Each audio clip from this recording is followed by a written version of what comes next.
important question in respiratory medicine. A female 30 years age got pneumonia, high fever, cough, pain, shortness of breath.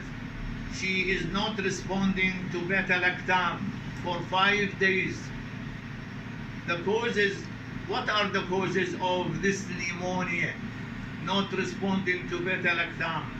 You should think of viral infection or mycoplasma. Mycoplasma is something between the viral and bacteria. Mycoplasma have no cell wall.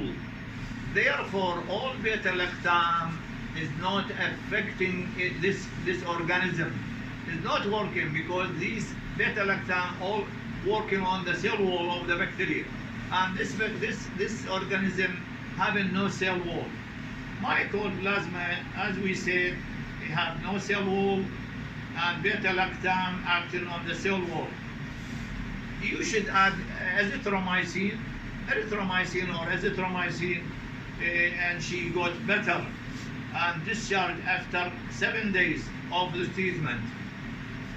This lady went home, and after 1 week at home, she got tiredness, yellow eyes, and on examination, she was anemic, jaundice. She got a soft spleen, moderate size, and what is the problem, what is the complication that mycoplasma can cause this. This is what they call it acute autoimmune hemolytic anemia. And the causes of hemolytic anemia, autoimmune hemolytic anemia, because antibody being formed in the blood against the RBC of the patient, and therefore it will destroy this RBC and they dissolve, rupture. And these antibody are two types.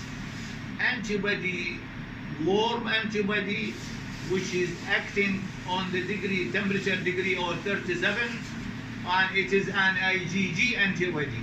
And it is the second one is the cold antibody. It is IgM, working in the low temperature.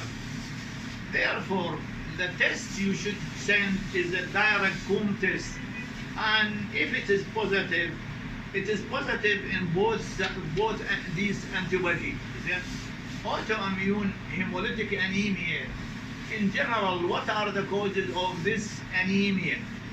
The first cause is, our case is infection, viral infection, or mycoplasma. Drug, aldomate, penicillin, mefenamic acid, all these causing autoimmune hemolytic anemia.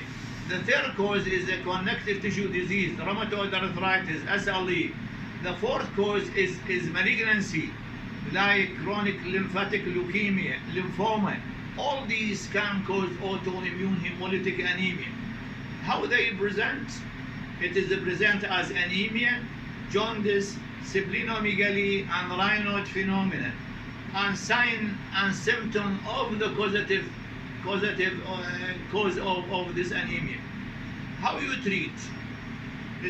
You first treat the infection, as we mentioned, and the second one, and we give a high dose of steroid, prednisolone, 40 to 60 milligram until the patient get remission. Remission means there is no RBC breaking down and the hemoglobin increased. I mean, the signs of remission, what are the signs of remission? First of all, hemoglobin is starting to increase, clinically better, in patient better, retic cell decrease, COM test become less positive and even negative, spleen size decrease, and improvement in the general condition. Some of these autoimmune hemolytic anemia need 2 and 3 years treatment of steroid. As we said, some of these autoimmune hemolytic anemia, it continue for 2 and 3 years, and probably the patient got a lot of side effects of cortisone. Therefore, we advise here to do what? To do splenectomy. Thank you.